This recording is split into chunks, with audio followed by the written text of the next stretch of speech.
alam niyo ba, bawal po ang mag-ingay. Korte po ito.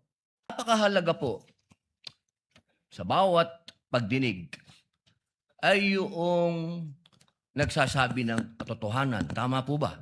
Tama po. Opo. Pagka ang isang witness po ay naging halimbawa ng paiba-iba ang sinasabi, ano pong tawag dito? Di ba po kasinungalingan? This is a hypothetical question, Apo. Your Honor. You are not referring to any particular witness? Si Las Cañas po. Yung inyo pong pinakitang affidavit, Your Honor? alam niyo po, hindi pa po ako tapos, kaibigan. Alam niyo po, napakalungkot po para sa amin na marinig na merong kayong ibinigay na affidavit na nabahiran dito po sa loob ng Senado. Dito sa plenaryo ng Senado ay nabahiran ng matinding masasabi nating kasinungalingan sapagkat magkaiba ang kanyang sinabi. October 3, 2016, sinabi niya walang kinalaman ang Pangulong Rodrigo Roa Duterte. February 20, March 6, na iba na ang istorya. Ang tanong ko po, ano ang tawag sa taong paiba-iba ang sinasabi? Di ba po sinungaling? May I answer, Your Honor? Opo, opo. Kagaya po ng aking binigyang linaw kanina. At paulit-ulit na rin pong sinabi ng ating presiding officer. Pakisagot na lang po kasi yun lang po ang tanong. Tama po ba o mali na tawaging sinungaling ang taong iba-iba ang sinasabi? I'm sorry, Your Honor, but I need to qualify my answer. Mr. Presiding Officer, isang simpleng tanong lang po. The lead prosecutor may agree or disagree or state a different characterization. I can state a different characterization if I'm asked by the good Senator Judge. You may disagree or agree with the Your statement Honor. of the Honorable Senator Judge Padilla. Feel free to say no or yes, Counsel. Kagalang-galang ng mga senator judges at sa atin pong mga nanonood na kababayan. Dahil binanggit po ng kagalang-galang na Senador Robin Padilla ang pangalan at ang affidavit ni Arturo Las Cañas, nais ko pong linawin ang kanina ko pong manifestasyon. Ito po ay ipresenta sa impeachment court bilang bahagi ng Presiding testimonya Officer, ng witness. hindi pa din po sinasagot ang... Lead prosecutor, the response, it's not responsive to the question of Senator Judge Padilla. Allow me to, if the good Senator Judge will allow the presiding officer, pwede ba nating sabihin, lead prosecutor, na ang testigong pabago-bago ang kanyang testimonya sa magkakaibang petsa o araw o panahon ay isang testigong hindi maaasahan? Without particular reference to Arturo Las Sa Cañas, pangkalahatan, I agree with you, Honorable Presiding Officer. Posible nagsisinungaling siya sa isa, nagsasabi ng totoo sa isa, o nagsisinungaling sa isa, nagsasabi ng totoo sa isa, hindi na natin malalaman yun. Tama po ba yan? Without particular reference to Arturo Las Cañas, I agree with you, Honorable Presiding Officer. Thank Maraming you. salamat po, aming ginoong You may proceed, tagapamahalang Senator hukom. Judge Padilla. Opo. Kasi po, katulad po ng sinabi ng aming Senator Judge, 10,000 hours, Pampilo Lacson, napakaliwanag po ng sinabi niya. At kami din po dito, ako po mismo ay gumawa din ng panukala na dapat yung mga nagsisinungaling dito, yung mga paiba-iba ng testimony na nagiging aming mga witness, ay dagdagan dapat ang sintensya ng perjury. Kailangan amendahan ang batas na yan. Ngayon, bilang pakiusap po sa inyo, sa prosecution, pwede po ba na sana ay maiwasan natin ang pagbibigay ng witness na may kasong perjury? Hindi na po ito si Las Cañas. Ang sinasabi ko po ay yung dalawang mahal nating witness, si Attorney Jeremy Lotok at si NBI Agent Kalilong, na sa mga oras na ito ay may kasong hinaharap na perjury. Pwede po bang iwasan natin na may mga ganito tayong witness para ang nasasakdal po kasi dito ay ibinoto ng 32 million na tao. Sana po, aming mga mahal na kaibigan sa prosecution, ay isipin nating mabuti bago po tayo magbigay ng mga witness na may perjury na kaso o nagkaroon po kami ng dahilan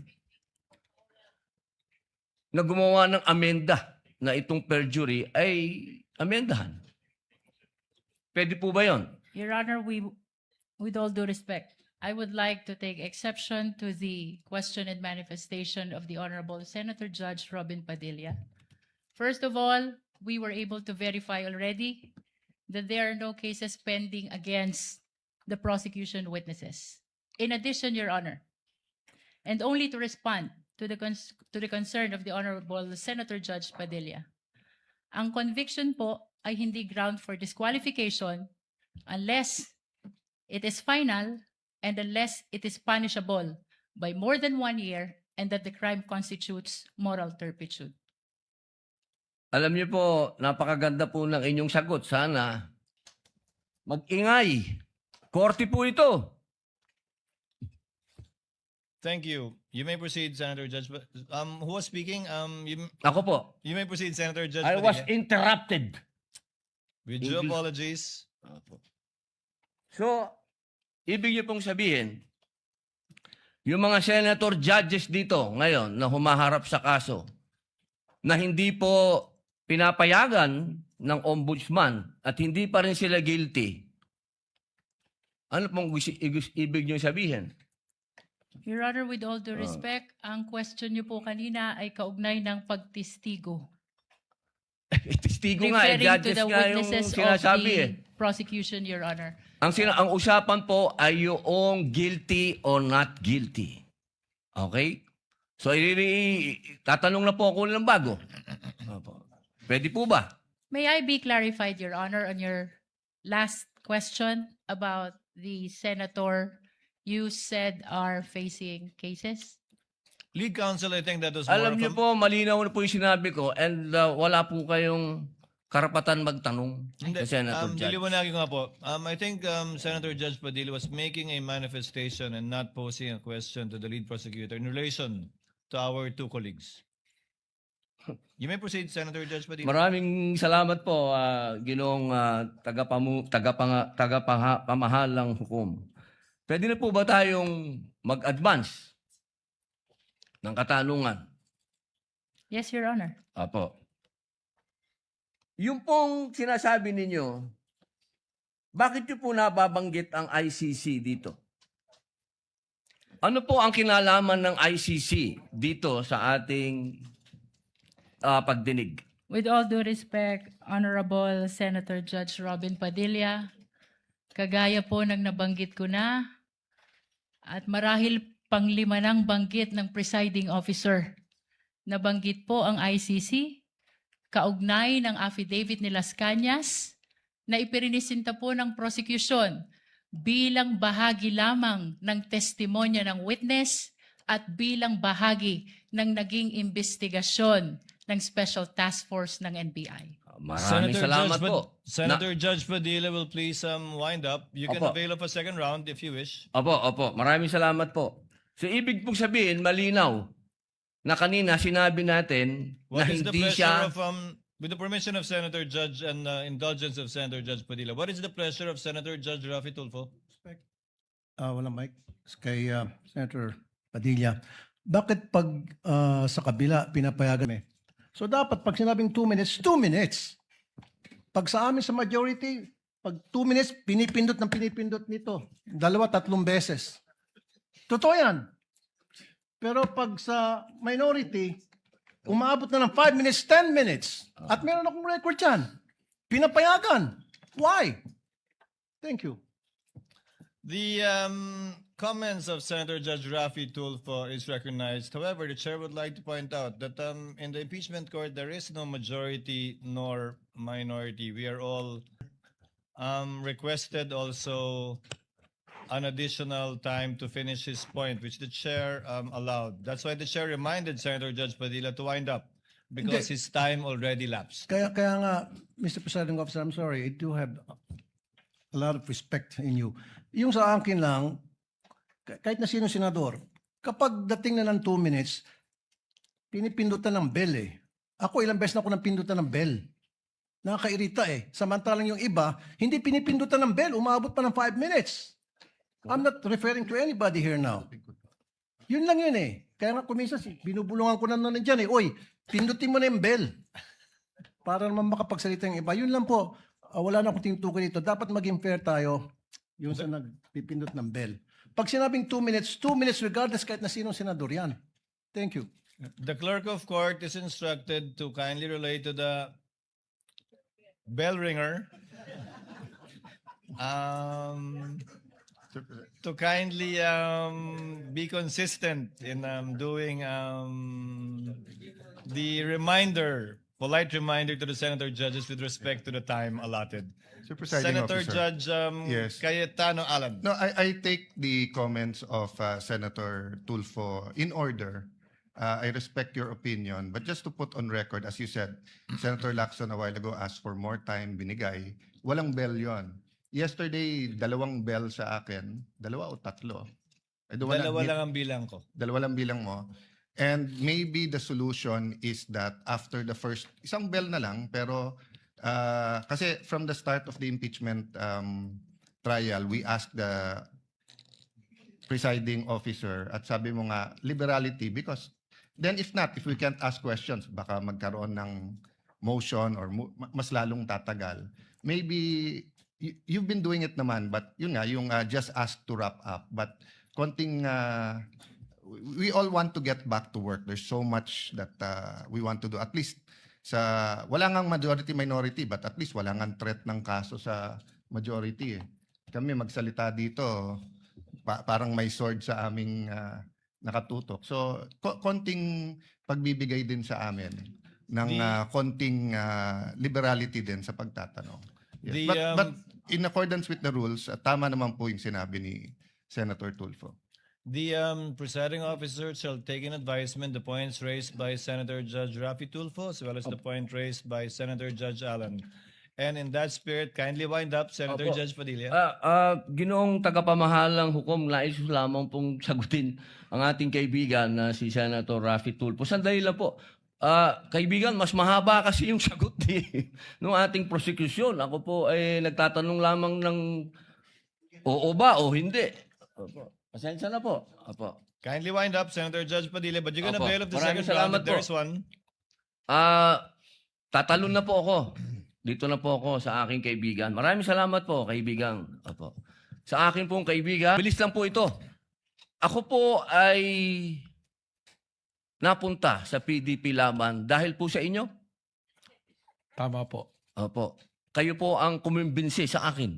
Tama po. Campaign manager niyo pa po. Opo. At masasabi po natin na isa kayo sa nagpa-number 1 po sa akin. Tama po. Sa lugar po namin, number 1 po kayo. Opo.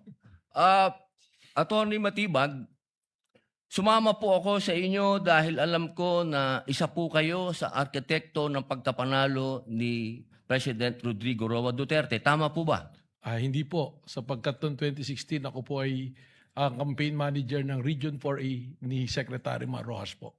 Ayun. So hindi po kayo connected nung panahon na yon kay Pangulong Rodrigo Roa Duterte? Hindi po. Opo. Kung kayo po ay nagtatrabaho sa mga iba't ibang politiko, kayo po ba ay matatawag na political analyst o political ano pang tawag po doon? Yung mga nagsasagawa, nagpapatakbo ng politika ng bawat politiko? Well, maaari pong matawag na tayo ay tumutulong sa ating pinaniniwalaan na kung sino po ang dapat manungkulan sa ating bayan. Opo. Ibig pong sabihin, pwede po kayong gumawa ng isang kandidato at manalo. Makatulong lang po sapagkat ang paniwala ko po, hindi naman po isang tao, lalo na ako, ang magpapanalo ng isang kandidato. Opo. So ngayon po, masasabi po natin na pwede po kayong magtrabaho bilang isang political operator? Ano po bang konteksto ng political operator? Ang ibig ko po sabihin, ako po ay nasasama sa isang political party noon. So tumutulong po tayong maipanalo ang isang kandidato ng political party. Opo. Maipanalo lang po. O ano po ba ang trabaho ng political operator sa Pilipinas? Pwedeng gumawa? Pwede din sumira? Well, ang political operator to be successful, kailangan po yung kanyang sasamahan ay magtagumpay ang kanya pong laban at advokasya. Okay. Yun lang po. Maraming salamat po, kaibigang attorney. Thank you, Senator Judge Padilla.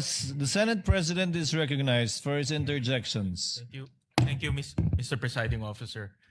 Tutuloy ko lang po yung mga katanungan ng mga kasamahan ho natin kanina.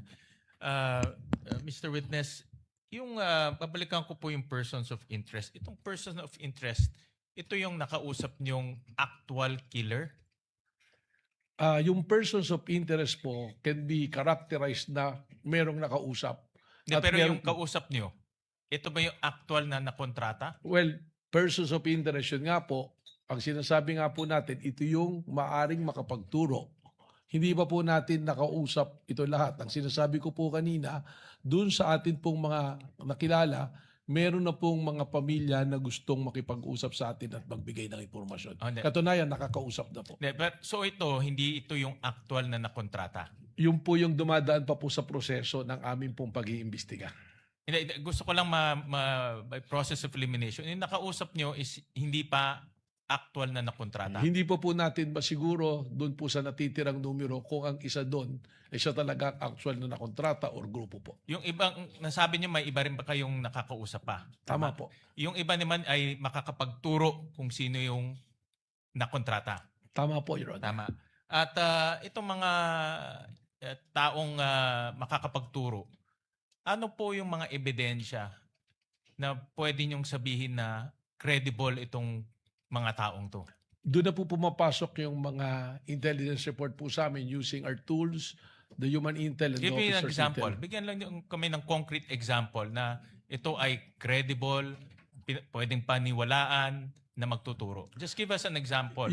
Yung ginagamit po namin dito na human intel ay yung mga dati na rin po naming informants na nasa ground po na nakakakuha po ng mga intelligence na ipinapasa po sa amin. So base ito sa human intelligence. Human intel po, tama. Pero pwede ring mangyari na itong person of interest wala ring kalalabasan. Posible po yun. Nangyayari po yan sa mga kaso po na... So yung nasabi nyo kahapong 3 to 6 months, pwede rin after 6 months, 0.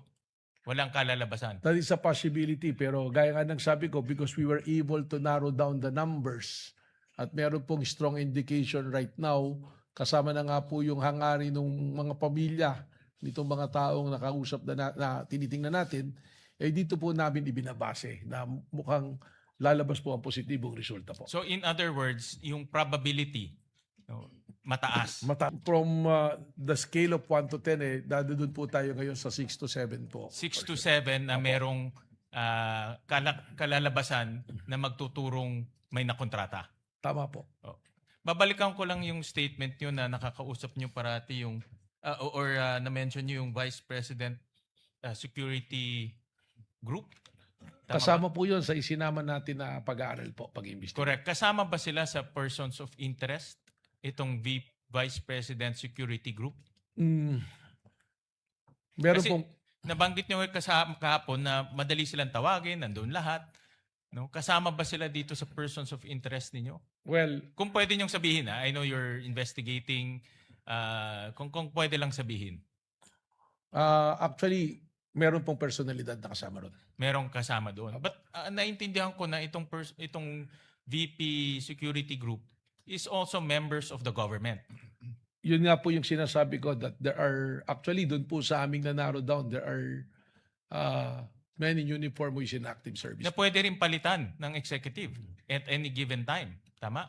Tama po. So paano, kung pwede silang palitan, paano sila nagiging persons of interest na merong potentially manggaling sa kanila itong pagkokontrata? Yun po yung precisely the reason na ayaw po natin na yung term na tinatawag na masunog yung atin pong lead na kinukuha. Baka po maka-apekto pag nagkaroon po ng mga sudden po na galawan. So right now, yung tao po nating sinusundan at para madali rin po sa aming pag-monitor and surveillance, mas maigi po na nakapirmis po. Sige. Maraming salamat, Ginong. Salamat Thank po. you, Mr. Presiding Officer. Senator Judge Pangilinan is recognized for his interjections. Thereafter, Senator Judge Go. Thereafter, Senator Judge Ontiveros. Senator Judge Pangilinan, you have 2 minutes. You may proceed when you're ready, sir. Maraming salamat, Mr. Presiding Officer. Ginoong witness, nabanggit ng ilang testigo bago sa iyo, no, si Attorney Lotok, na in so many words, above his pay grade yung usapin ng interagency coordination. At sabi pa niya, maaring ang direktor mismo, former director or current director, ang makapagsasabi niyan. Nung sinabi niyong merong security threat na national security threat, nakipag-ugnayan ba ang NBI sa iba pang mga ahensya ng pamahalaan Meron para pag-usapan ito? Meron po kaming tuloy-tuloy na ugnayan. At sino-sino ang mga ahensya o alin dito sa mga ahensya ng pamahalaan ang nakipag-ugnayan kayo? Actually po, sinasabi nga natin, meron po kasing security cluster kung saan po natatalakay yung mga kailangan po pag-usapan. So sa ngayon po, through the Office of the Executive Secretary, meron po ako makapakikipag-usap dun po sa military units din po natin. If you will not mind, I will not mention the exact military unit po. So there have been interagency coordination Yes. to assess and to address itong kinokonsidera ninyong national security threat. Totoo po yan. Yes po. Okay. Doon sa usapin ng pag-iimbestiga ninyo naman, nasabi ninyong may narinig kayong mga banta, napanood ninyo. Meron ba kayong na-monitor na nagbanta naman ang ating Pangulo bilang pag-retaliate doon sa nasabing banta ni ni Vice President? Ibig sabihin po, banta ng Pangulo sa Vice Presidente? Yes, meron ba kayong na-monitor? Wala po. Kung meron man, hypothetically, tama ba yun? Well, kailangan pong imbestigahan din kung meron pong ganung banta. In other words, would you consider in a hypothetical situation revenge as justified if there is a threat to the president? He decides, he likewise publicly threatens whoever, not necessarily the vice president, whoever. Palagi ko po hindi tama sapagkat hindi naman po ito isang justifying o exempting na circumstance pagka nangyari po yung pagbabanta. Lalong-lalo na po kung mataas na opisyal, hindi po pwedeng maging batayan ng kanyang paghihiganti para magbanta po. So ang paghihigante, self-defense ba yun? Hindi po. Hindi. In other words, hindi legal ang paghihiganti sa usapin ng kung ikaw ay tinakot o ikaw may banta laban sa'yo. Hindi po. Or kung ikaw ay, when is it allowed? When is self-defense a valid,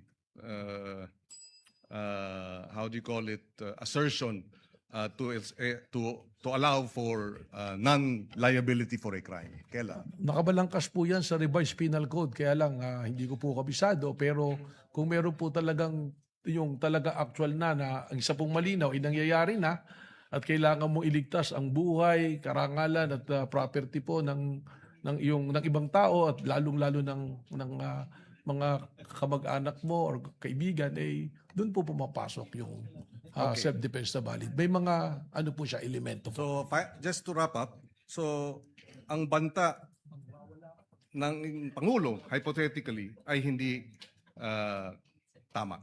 Hindi po tama. Yan po ay magbabiolate kung hindi man po sa batas na umiiral na kodigo penal, doon po sa konstitusyon bilang isang pangulo ka, meron ka pong katungkulan na igalang ang batas, igalang ang konstitusyon at maging parehas po sa ibang tao po. Okay. Maraming salamat. Thank you, Mr. Thank you, Senator Judge Pangilinan, for the information of Senator Judge Lapid. And those who might be interested, the name of the bell ringer is Anika. For easy reference, in case there are future reminders or complaints. Who is next? Senator Judge Go is recognized. You may proceed, sir, when you're ready, and you have 2 minutes, sir. Salamat, Mr. Presiding Officer.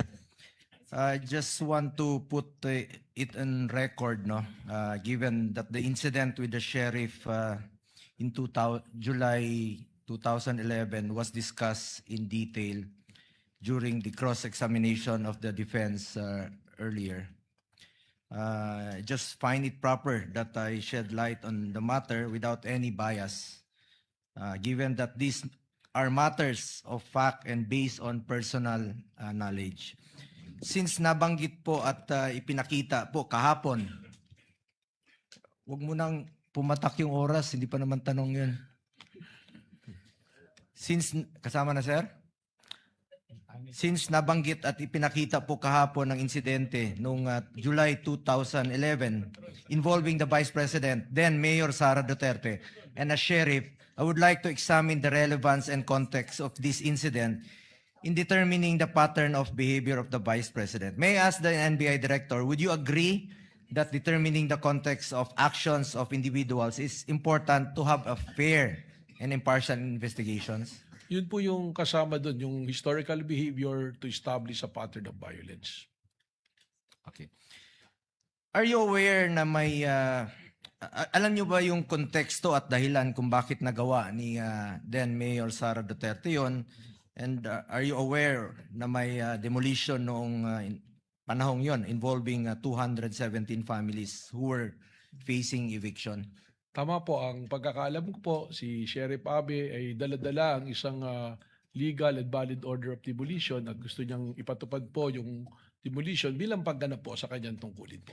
A simple search online would provide further details. No? Nagalit po si then Mayor Sara noon dahil nakiusap siya sa sheriff na kung pwede bang i-postpone ng ilang oras at i-delay mo ng eviction ng 217 na families. At naalala ko noon na meron pong pulisiya si former Mayor Rodrigo Duterte na ayaw niya pong magpaalis ng mga informal settlers pag walang malapitan. Walang malipatan po yung mga illegal settlers. Kawawa naman po itong mga to na minadali silang paalisin. Is it correct that Davao City was then, sabi ko nga kanina, no? It was correct that Davao City was then dealing with the aftermath of a flash flood. At that then Mayor Sara Duterte had come from attending to affected residents before proceed. Alam niyo ba ito? Well, I was informed po kanina nung sinasabi yan. Alam niyo bang 31 po yung namatay ng panahon yon? Yun po, nalaman ko po kanina.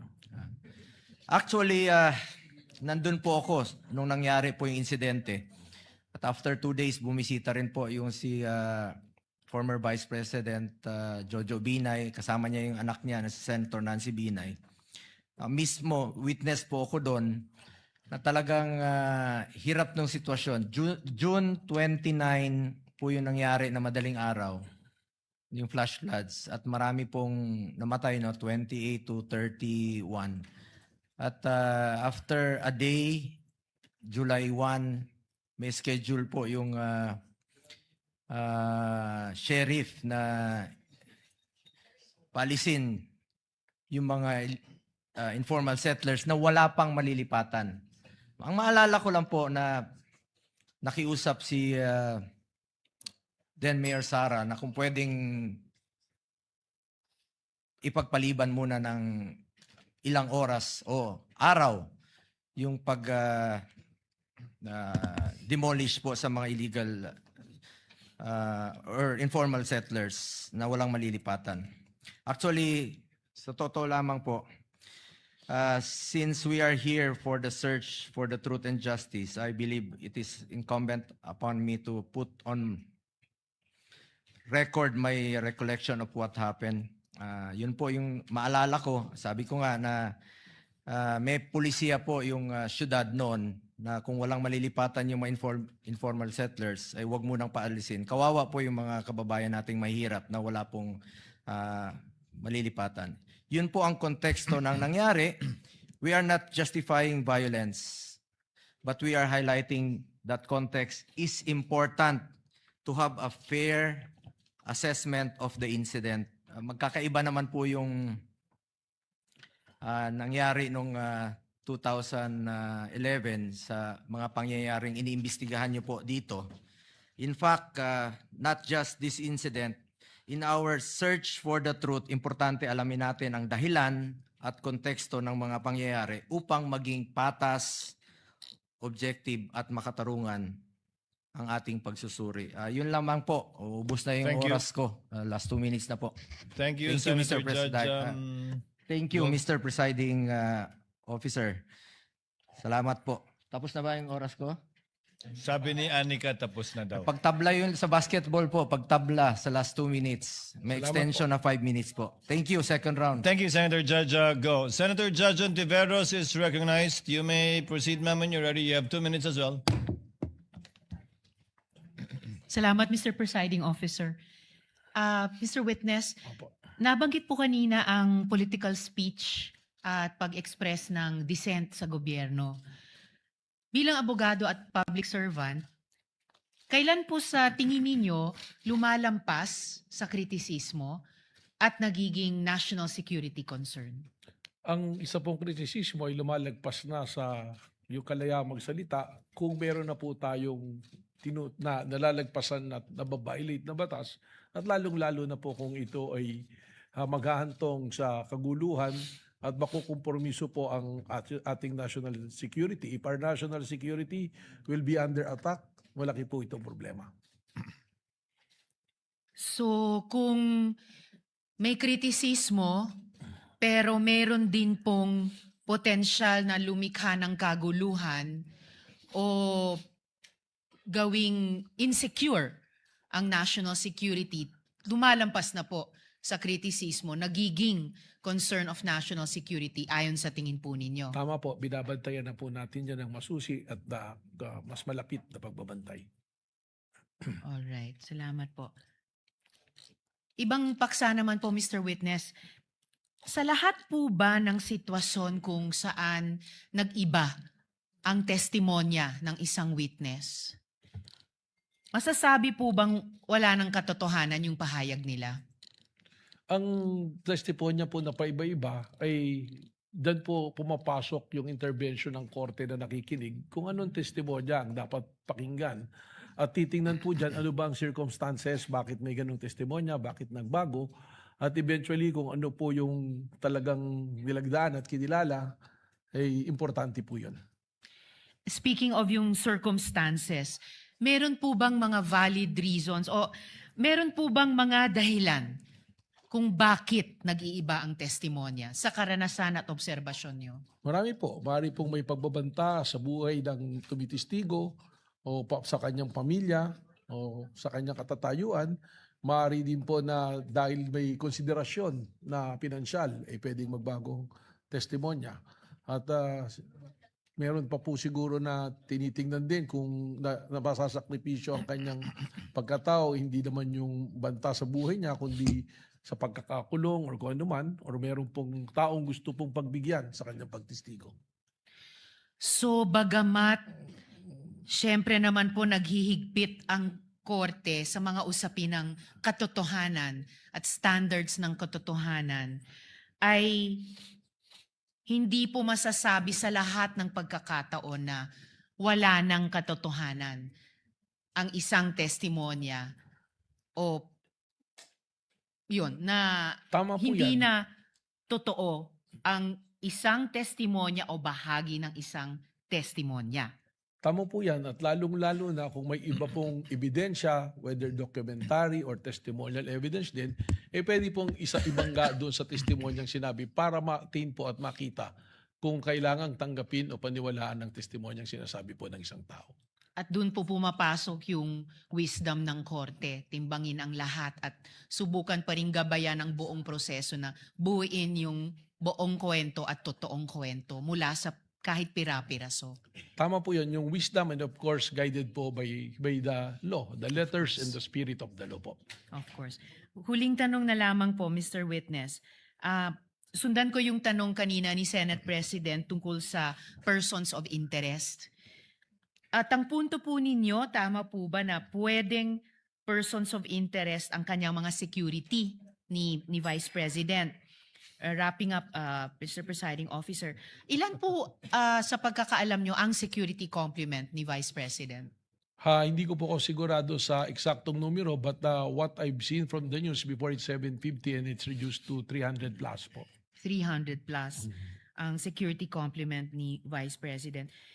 Yun po ba ay kinonsidera ng NBI sa pag-characterize ng mga utterances ni VP bilang lampas sa kritisismo at papunta na or ganap na concern sa national security? Ibabalik ko po ron sa ginamit namin po na 5 standards na ginagamit po ng Secret Service ng Amerika in National Threat Assessment, yung po tinatawag na Protective Intelligence Threat Assessment Methodology po. Babalik ko po doon, isa po yan sa tinitingnan. Doon po pumapasok yan sa capacity o kapasidad ng tao po na nagsalita ng pagbabanta. Okay. So yung fact na may higit 300 security complement ay iniugnay nyo dun sa isang standard ng capacity. Tama po. Alright. Salamat po, Mr. Witness. Salamat, Mr. Thank Presiding you, Officer. Senator Judge Ontiveros. If there are no other senator judges, the chair will have a brief. Senator Judge Pia Cayetano is recognized for her interjection. You may proceed, ma'am, when you're ready. You have 2 minutes. I believe this is a continuation of the lady's interjection yesterday. Thereafter, Senator Judge Alan Cayetano.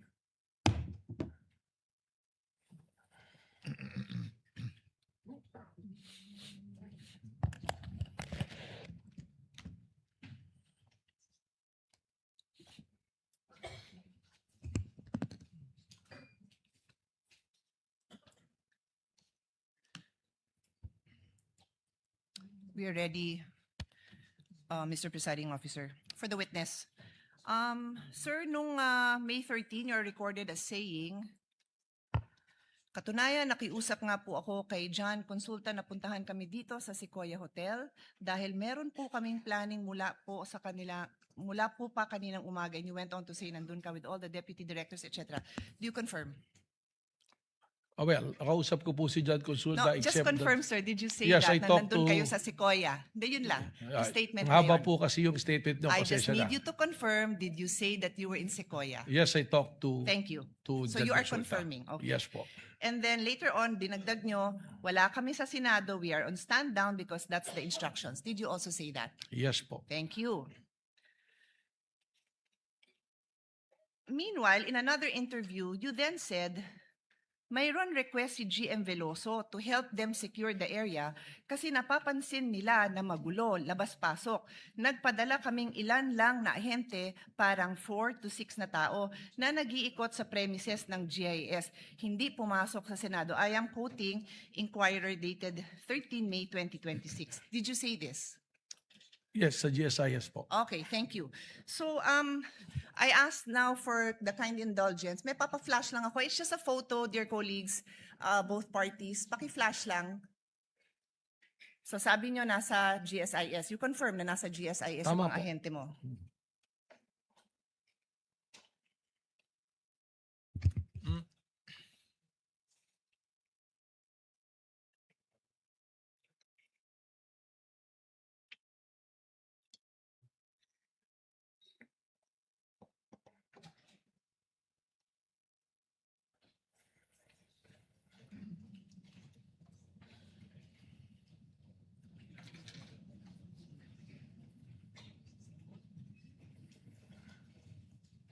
Pwede magpa-update sa technical, what's going on? It's just a photo. No. Ito, I'm just showing the Senate website for the record. Senate website.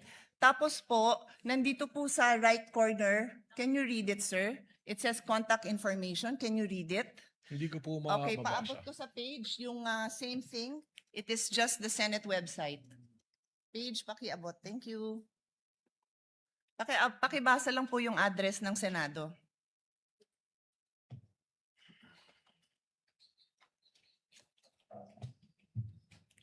Contact information, GSIS Building, JW Jokno Building, Pasay City, 1300 Metro Manila, 632-8552. Okay na po yung phone number, no need. Opo. So pakiulit, ano hong building? GSIS Building. Opo, kasi nag-iisa lang naman ho ang address namin. Umuupa po kami dito sa GSIS. Iisang building lang ho po yun. And for the record, kung saan nakita yung tao mo, likod lang po yun ng office ni Senator Loren Legarda. Nasa video po yun. I will not bother everyone with that. Kung gusto nyo, presiding officer, I can, but for now, I won't. Kasama po yun sa area na inuupahan ng Senado sa GSIS. We are paying rent for the information of all. So yan po ang gusto ko lang ma-establish. It seems kasi po na you swore an oath, no, to tell the truth, the whole truth, and nothing but the truth. Is that correct? Yes po. Thank you very much. So sa kaalaman po ng ating mga nanunood at masigasig na taga-subaybay ng mga kababayan natin, Rule 133 on the weight and sufficiency of evidence. Sabi sa Section 1, preponderance of evidence, in determining where the preponderance or superior weight of evidence on the issues involved lies, the court may consider all the facts and circumstances of the case, the witness's manner of testifying, their intelligence, and also their personal credibility. Furthermore, in Section 11 of Rule 132, a witness may be impeached by evidence that his or her general reputation for truth, honesty, or integrity is bad. So nagring na yung bell, I will be loyal, I will follow this na lang, pero may record pa sana akong papakita. If the body wants, I will show the video na sinabi din po ni NBI Director in interview, wala pong nasaktan, wala pong nangbugbog, but we have a video, alam po ng lahat ng mga kasamahan natin na yung OSAA, yung aming pong personnel, binugbog. May video po tayo niyan. I leave it to the body, I leave it to the presiding officer if we want to take up the time of this court to show that. Yun lang po, maraming salamat. Thank you, Senator Judge Pia Cayetano. Senator Judge Alan Cayetano is recognized for his interjections and interventions. And if there are no other Senator Judge that will do so, the presiding officer shall make his interjections. Senator Judge Alan Cayetano may proceed. Before the questions, just two manifestations. No? The gentleman may proceed Yeah. with his manifestation. First of all, to the NBI director, he looked at me when I smiled a while ago. I wasn't laughing at you or anyone. Nung sinabi mo lang 6'7" kasi, yung or 7'6", mga pamangking ko, basta't sinabing 6'7", nagtatawanan na. So Naintindihan ko po. I Nakita ko hope po kayo you weren't, doon. yung iba kasi hindi, baka akala ko anong No, I ibig understand sabihin. po. And we're on Yes po. TV, so we can be on opposite sides, but we can be very professional, di ba? Salamat So, po. the second manifestation, Mr. President and Honorable Presiding Officer, you know, much have been said about technicalities, humahaba to, may mga relevant, irrelevant. So I just want the prosecution and defense to know because we're gonna go on a short break. Short lang naman, SONA sa Monday kontra SONA sa Tuesday, makikita tayo sa Wednesday. Both sides, you're doing a good job. Both sides. I mean, the prosecution, your job is to prosecute, and the defense, your job is to defend. The onus is on us.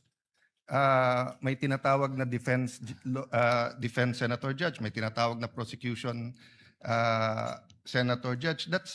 Wala pa akong impeachment dito na hindi nangyari yan. 'Di ba?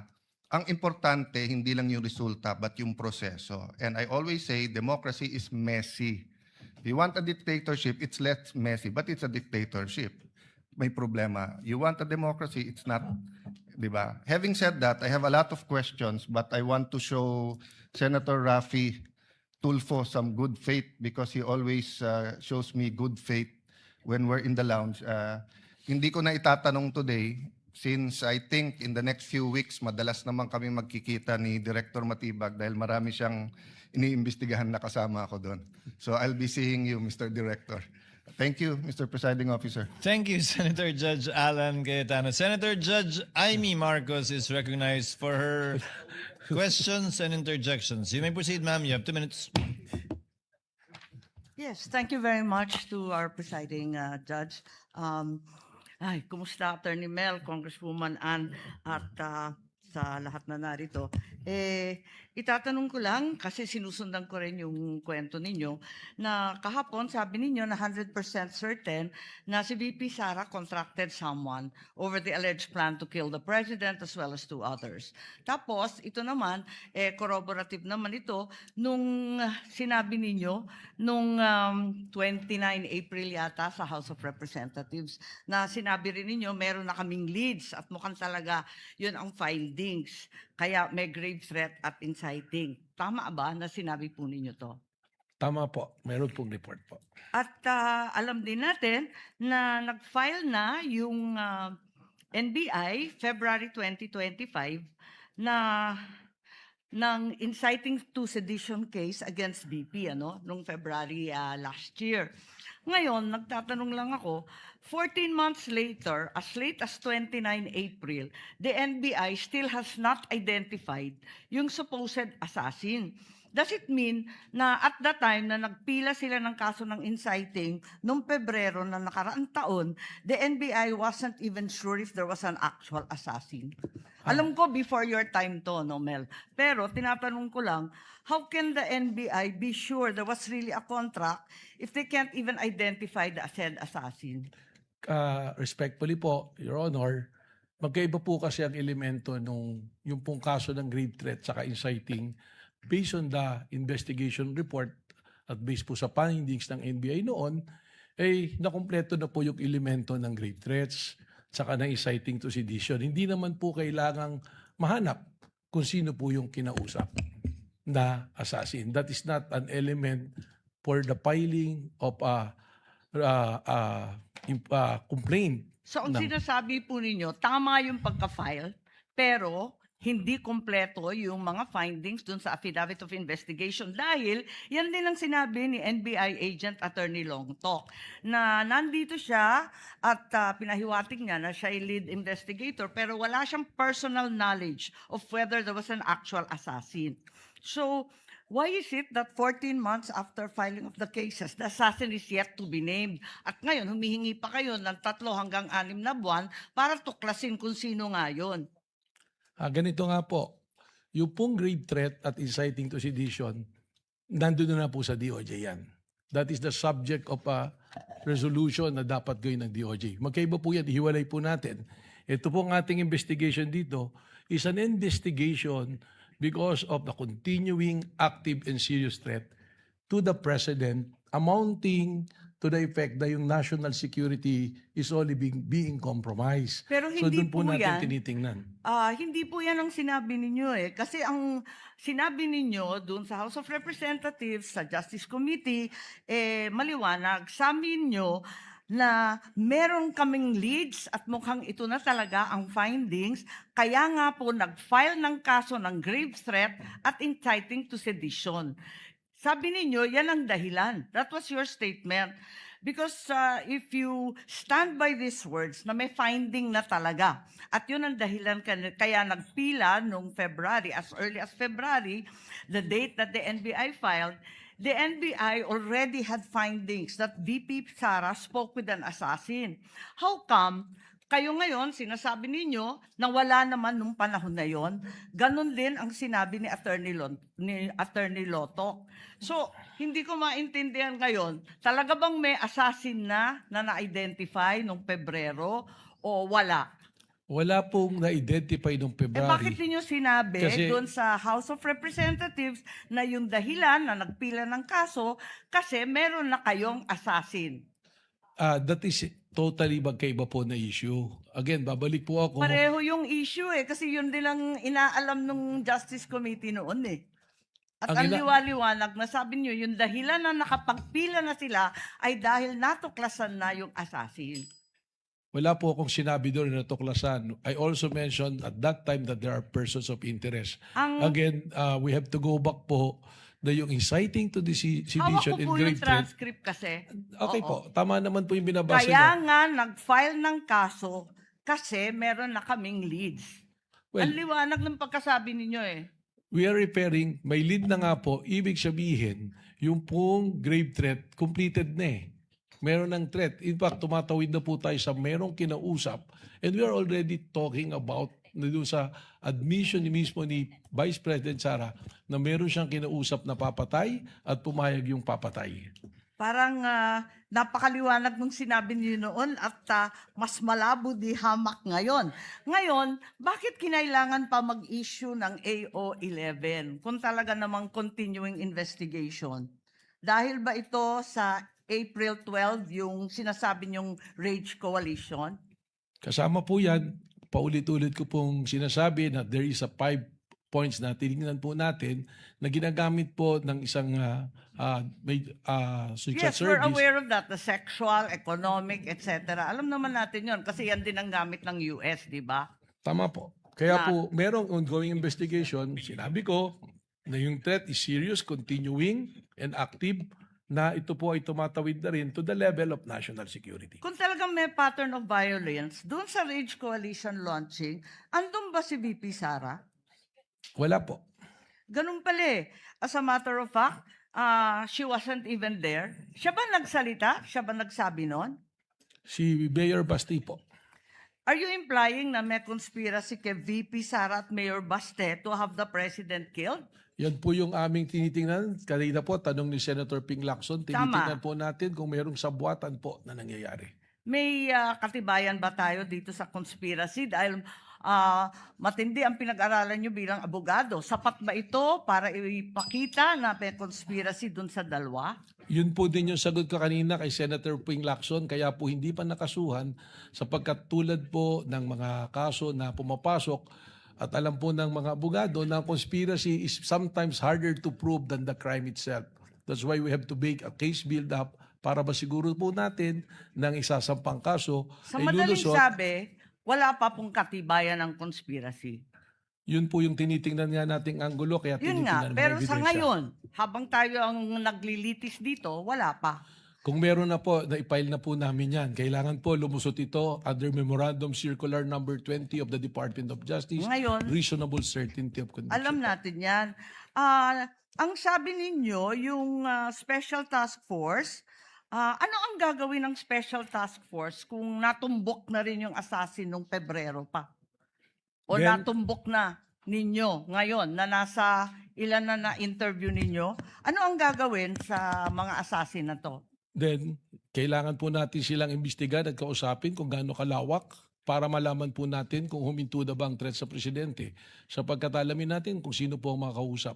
Dahil maraming nagtatanong kung bakit pa kailangan mag-case build-up samantalang eto na tayo sa impeachment trial, eto na tayo na wala pang actual assassination, kaya hindi naman maintindihan kung ano pa ang silbi ng Special Task Force. Alam po ninyo, yung pong dito sa impeachment, magkaiba po yung requirement eh. Hindi naman po natin kailangan pang ipresenta kung sino yung kinausap na assassin. Ang importante lang po rito ay yung admission mismo ng Vice Presidente na humanap siya ng mamamatay para patayin ng Presidente at iyon ay pumayag. Doon po papasok na yan. Dahil po, respectfully, dito po sa impeachment court, hindi naman po necessary na may criminal conviction. Kaya po inilatag po yan kung ano-ano yung mga basehan po. Kindly wind up, Sa Senator ating Judge. presiding judge at pati na rin kay Attorney Matibag, ang ating direktor, sabi po ninyo na matutumbok ninyo ito sa loob ng 3 hanggang 6 na buwan. Kung maaari, sabihin na ninyo sa amin, pwede naman i-disclose kung tutuusin at sasampahan naman yan ng demanda through regular filing, hindi dito sa impeachment. At di naman siya subject of arrest for inquest proceeding. Bakit hindi sabihin? Or kung maaari, bumalik na lang kayo in 3 to 6 months. Pwede bang i-requestion kapag meron na kayo natuklasan at napunteriyang assassin? Again, ang sagot ko po dyan, iba po naman yung national security protection at impeachment. Dito po sa impeachment, yung sinasabing betrayal of public trust ay pumasok na po. dahil meron pong sinumpang tungkulin ng ating Vice Presidente to protect and defend the Constitution, execute the law, do justice to everyone, and consecrate herself to the service of the nation. Alam po natin Yung yan. pong ginawa niya po, papasok po yun sa betrayal of public trust kasi enforce the law, do justice. Pero ito po, execute the law, ito execute the president po eh. Alam po natin yan, pero binubuo natin ang mga elemento ng grave threats at inciting to sedition. Maraming salamat. Thank you, Senator Judge Aimee. Any other Senator Judge who wishes to make an interjection? Unless Senator Judge will have some interjections then. Just a few questions. Anika, kindly turn on the timer too, just to be sure that I'm within the time. Director Matibag, ito ba ang unang pagkakataon na may binuong task force para mag-imbestiga sa mga banta laban sa Pangulo? Sa pag-aalala ko po, opo. Sa kasaysayan ng NBI? Based on the records turned over to me, wala po. Hindi po ba normal, regular at ordinaryo lamang na magkaroon ng banta ang Pangulo, ikalawang Pangulo o sino mang mataas na opisyal o sino mang mayaman dito sa ating bansa? Tama Kaya kami mga bodyguard sila, di ba? Tama po yan. Araw-araw po ay alam natin na may threat pero magkakaibang level po. Tama po yun. At kung may mga threat tulad nito at kung ito ang unang pagkakataong ginawa ito ng NBI, ang humahawak ng mga bantang ito ay ang PSC na o PSG dati. Tama po ba? Tama po. Kaya po meron po kaming coordination po. Yan. Tutumbukin ko na po yung mga punto ko para hindi ako lumampas sa oras na sinusundan ng lahat. Sa inyong investigasyon, may bayad po ba yung kinausap ni VP Sara? Kung 100% certain po kayo na may kinausap siya para patayin di umano ang Pangulo, may bayad po ba yun o libre? That is the part of the investigation po that we have to establish po. So sa ngayon, hindi pa po niyo sigurado kung pagkakaibigan lang o samahan lang o may bayad yung usapang yun? Tama po, but we consider every possibilities po. Ngayon, would it matter, Director Matibag, kung sino yung sinabihan niya? Kasama po sa 5 yung pamantayan na binanggit po ninyo ay identity of person involved and capacity. Tama. Halimbawa po, kung ang kinausap na ikalawang Pangulo ay kaklase niya sa college na nagtatrabaho sa call center, relevant po ba't mahalaga yon? Kaugnay ng capacity, hindi ba? At kaugnay ng identity ng taong kinausap. That will be considered in the investigation po. So ibig sabihin, hindi po yun babagsak sa valid threat, hindi po ba? Hindi po natin alam at kailangan pong alamin yung kung ano yung pag-uusap o ano po ang mga konsiderasyon. Pero base sa inyong karanasan po, kung retired police, retired military, active police, marahil. May punto kayo, hindi po Mas ba? malaki po ang posibilidad. Pero kung walang military background, walang background kaugnay sa paggamit ng anumang uri ng armas o walang background kaugnay sa anumang karahasang nagawa na niya sa kapwa niya, may basehan din po yun para sabihin yung kabaligtaran, hindi po ba? Titingnan po natin, tama po. At bilang panghuling katanungan, ito pong inyong task force ay binuo para imbestigahan ang mga banta laban sa Pangulo. Wala na po itong kinalaman sa ikalawang Pangulo mismo kaugnay ng mga kasong isinampa na laban sa kanya na grave threats at inciting to sedition. Tama po, Your Honor. Thank you, Director Matibag. Unless there are any other... Senator Judge Legarda, I'm sorry, you are recognized. I thought there was no other Senator Judge. That's why I already interjected. Senator Judge Legarda for her interjection. Senator Soto? You have 2 minutes, ma'am.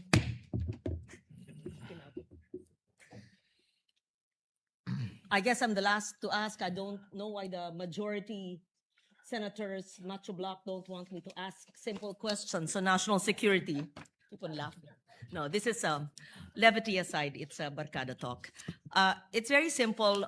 I studied national security. I'm a graduate of my master's in national security. I was discussing it with former General Lacson, Senator Lacson, because the words national security have been used many times in this hall in the past few days. So my questions are very simple to, just for the record, he's my friend, my compadre, Director Melvin Matibag, and Congresswoman Ann.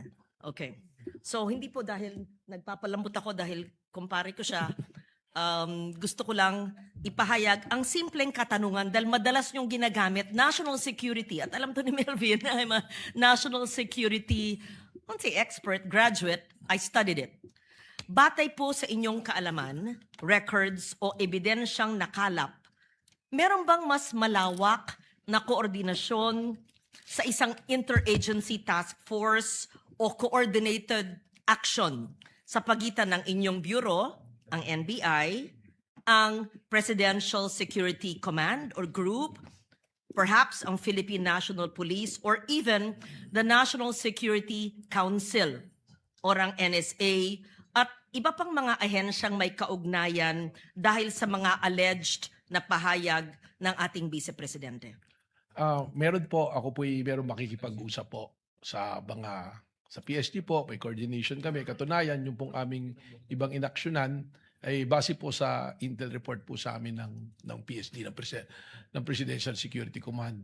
At meron din nga po ako, nabanggit ko na kanina, pakipag-ugnayan po sa military at sa security cluster through the Executive Secretary po. So all of these discussions, are there issuances, memoranda, notices, minutes, directives, reports, official documentation na nagpapatunay sa naturang coordination ng task force?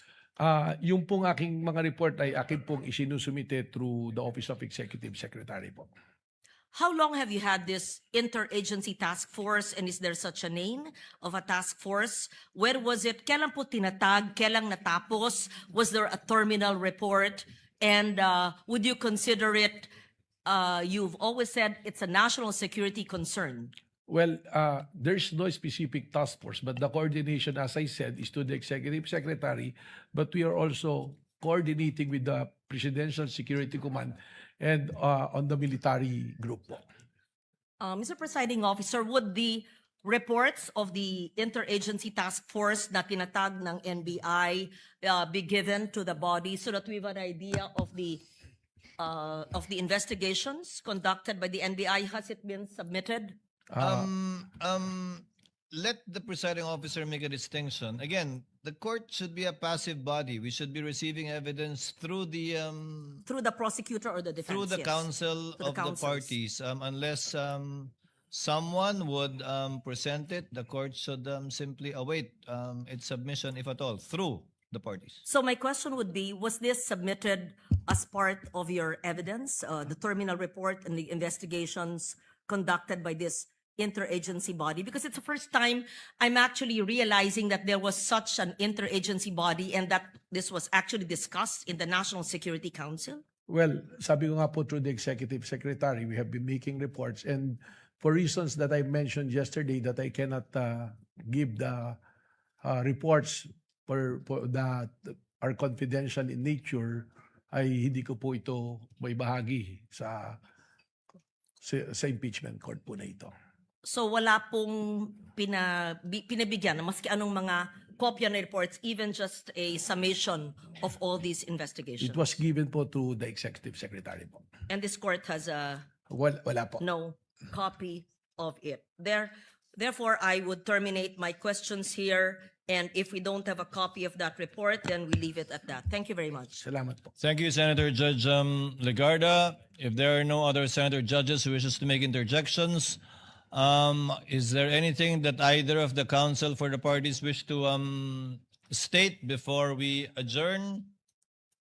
Attorney Binluan, I see you standing up. None at this time, Your Honor. If there are none, Chair would now like to dispose of some administrative matters.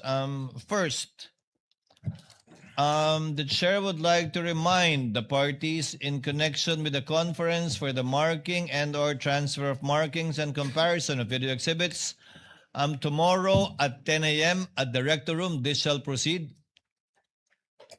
Senator Judge Soto, what is your pleasure, sir? I'm sorry, Your Honor, kind sir. Won't we dispose of the witness first? You're correct, sir, Your Honor. Thank you. If there are no further questions, Director Matibag, you're excused, sir. Thank you for your time. Thank you for your cooperation, and thank you for your patience as well. Salamat din po. You're Magandang excused, sir. hapon po. Thank you po. Magandang hapon po.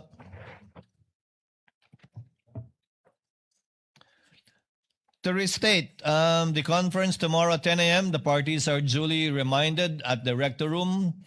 Number 2, subpoena shall be issued. The clerk of court is directed to issue a subpoena to Ms. Violeta Constantino, former Land Bank manager, and Ms. Nenita Camposano, former branch manager also of Land Bank, for the resumption of trial on Wednesday, July 29 at 10 a.m. unless the court issues a subsequent order recalling or changing the date of the same. And one last point administratively, Chair would like to remind the parties to this case of Article 18 pertaining to the rule on making comments or disclosures on the part of the prosecutors, counsel for respondent, and their witnesses. I say this because I noticed that Attorney Tolosa, who is a registered counsel for the panel of prosecutors, and Attorney Poa, who is a registered counsel for the respondent, are both serving as the spokespersons as well. Thus far, both have been very careful, but as the trial goes on, it might take its toll with respect to the spokespersons and counsels at the same time being able to distinguish between the merits of the case and purely procedural observations and or facts. So you might want to consider, in order to give a freer hand, nominating a spokesperson that's purely a spokesperson that is not limited by the rules of the impeachment court with respect to what he or she can say. Because for your information, the court is also will be monitoring the statements being issued by the counsel, by the counsels for the parties, for the information and guidance of the counsels. And since this is the last witness of the panel of prosecutors for Article 4, Chair would like to inform the senator judges that the pretrial order allocated 11 days for the presentation of this article by the panel of prosecutors. They actually consumed only 6 days given the withdrawal of certain witnesses. We consumed 3 days for oral arguments on the subpoena, on the interjections and debates with senators, and on the opening statements of the parties. A total of 9 days have been spent, therefore, since we started. So we are still ahead of 2 days based on the timetable given in the pre-trial order. I hope we can be able to continue along these lines. Yes, counsel for the respondent. Your Honor, maybe inquire of the order of presentation for Wednesday next week, Your Honor. It will be Ms. Violeta Constantino, as I understand, and then Ms. Nenita Camposano. We confirm, Your Honor. In that order, Your Honor. We confirm, Your Honor. In that order. Any other matters? There being no other matters? Yes, counsel? No other matters. One other matter, Your Honor. So more than one witness per day. We will be issuing the subpoena for both in case I have no idea if it's going to be a short, direct, and cross and or recross. So we shall see. We will Kindly submit, Your Honor. prepare for the 2 witnesses on that date. If there are no other matters, Chair yes, Senator Judge Pia is recognized, ma'am. Do I assume, given that we seem to be continuing in the same manner of presentation of witness, that I understand the presiding officer discussed with counsel about changing the order? Is that still on the table, just so we can also prepare? It is, but we will find out by early next week, Next as intimated by the parties. Okay. That's why the chair earlier Okay. stated that the subpoena shall issue unless it will be recalled, as may be dictated by the circumstances. We will discuss it once there is agreement among the parties. Absent one, then we shall proceed as scheduled. There being no other business, trial is hereby adjourned until, kindly take note, 10